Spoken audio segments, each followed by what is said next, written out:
Alright guys, our first few videos of the maxpeedingrods went really well, and I've still got the discount code. Still good to give the discount on this beast through maxpeedingrods with my affiliate code 1UP, ONEUP. That'll actually give you a decent discount on this beast. It's coming up to camping season in Australia. I'm going to show you why this is definitely the thing for you. So, we've got it right to the top full of fuel. Cap on. I have a kilowatt hour meter here.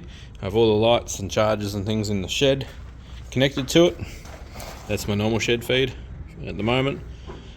This one, white cord there, maxpeedingrods generator. I'm going to put it on smart throttle. We should give it just a couple of pulls. I haven't used it for a few days. Oh no, weeks. A couple of weeks actually. It's been a little while. It has absolutely performed and exceeded all my expectations so far. We're going to give it a run. Let's see how many kilowatt hours we can get out of a tank. I will post, I'll look up and let you know what the tanks actually hold somewhere through this video, but we'll get an idea of how efficient this thing is. Tonight we'll be running high bay lights in the shed, charging a heap of batteries. Got to charge 2 lithium 120 amp batteries in that slide case there. Cordless tool batteries. Yeah, just run everything in the shed. Big Milwaukee lights, that kind of stuff. So we'll see how much load we can get on it, see how many kilowatt hours we can pull out of it, and yeah, see how long it runs until it runs out of fuel. So just kind of to simulate what you might be doing if you're out and about holidaying or running appliances in your vehicles or whatever. And yeah, so let's fire him up.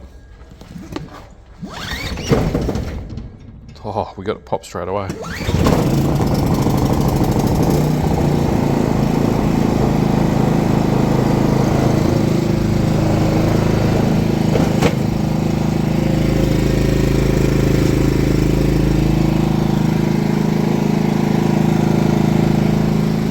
So we got a couple of lights.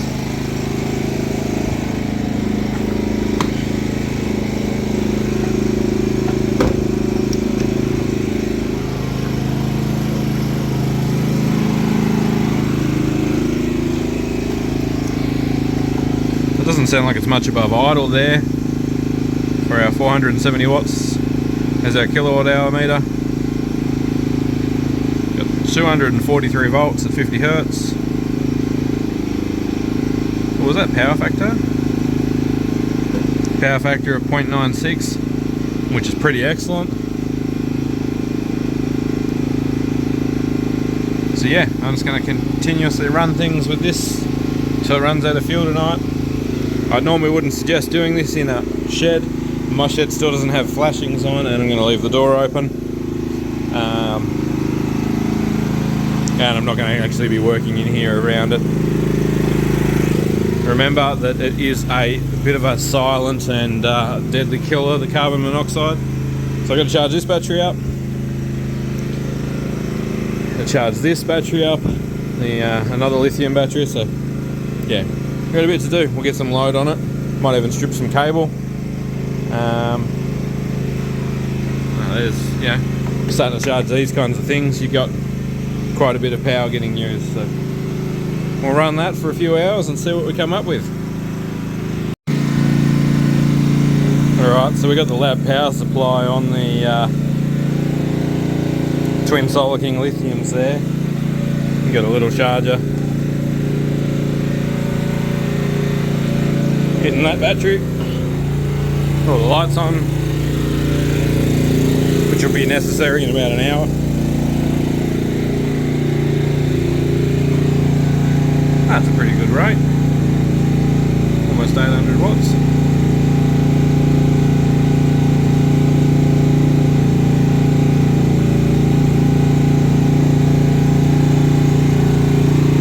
We'll let that roll for a bit and see what happens.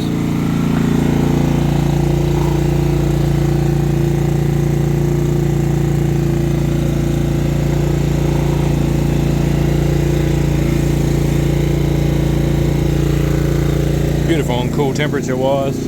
Just purring really. It's been 22 minutes. Alrighty guys, we've done it.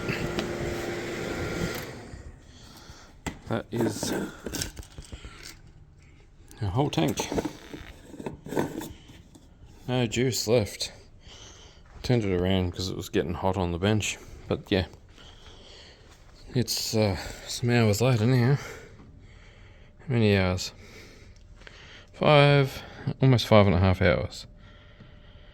So we had a low wattage of 370, 1100 was my highest. We used 4.4 kilowatt hours out of a tank. So our rated fuel tank capacity on this model is 4 litres. They state 8 hours runtime at 25% and about 4.5 hours runtime at 50%. So we got a bit more than that. We got 5 hours 25 minutes out of 4 litres of fuel. So a whole 4 litres makes 4.4 kilowatt hours. So what I might try is, in the beginning I was using a lot less power. So what I'll set it up with is I'll set it up with the charger that charges the batteries on the house. I have a substantial sized battery pack on the house, and yeah, we'll see how many kilowatt hours we can get out of that. So at the moment it's about $1.80 a litre for unleaded here, which yeah puts us in the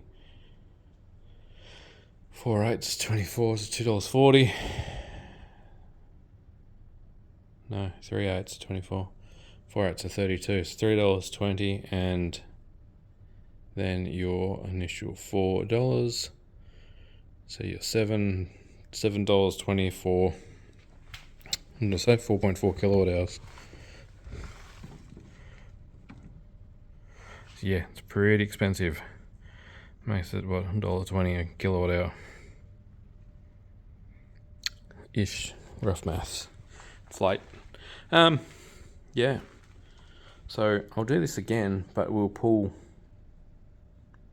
as much power as we can out of it sustainably. Basically, we might go for 2,500 watts or something along those lines, and see if it's more efficient up high, and whether we're just making noise and heat for no real reason at the lower rev range.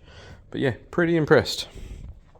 The other thing I'd like to try is a really long-term run test and put, a 250 watt load on it for as long as it'll run for. So yeah, all things we want to test. I'm looking at, there's a fuel cap, gas cap you can buy that has a fitting in it, and it will keep the fuel tank of this thing full. You connect it to an auxiliary tank, like a 10 litre or 20 litre boat tank. I'm looking for one of these to see if I can find one that fits this now. Discount code 1UP ONEUP in maxpeedingrods will give you a discount somewhere between like 12 and 17% ish, and I get a little channel kickback. This thing's great. It weighs 22 kilos or something like that, in quite easily. Pick it up, carry it around with one hand. Doesn't vibrate bugger all. You can see the rubber feet pretty much stayed where they were. I rate this thing really highly, so I'm going to put another 25 hours on it. We'll give it a service, and I'll do that on video, and yeah, we'll just see how things are faring. It's been great so far. Yeah, cleaner was nice and clean this morning. Yeah, thanks for watching. Hope this helps somebody out there who had the question. Obviously it's not the cheapest way to generate electricity. That changes with scale. So the bigger machines get, the more efficient they can generate more power. It's just like the efficiency capture gets a little bit better. But this thing you can throw on the back of the ute, you get 5 kilowatt hours out of it, say. If you use it a little bit faster, I reckon you get 5. out of 4 litres, and it's not that hard to carry a bit of extra fuel. They actually recommend E10. Recommended use E10 fuel, make generator perform well.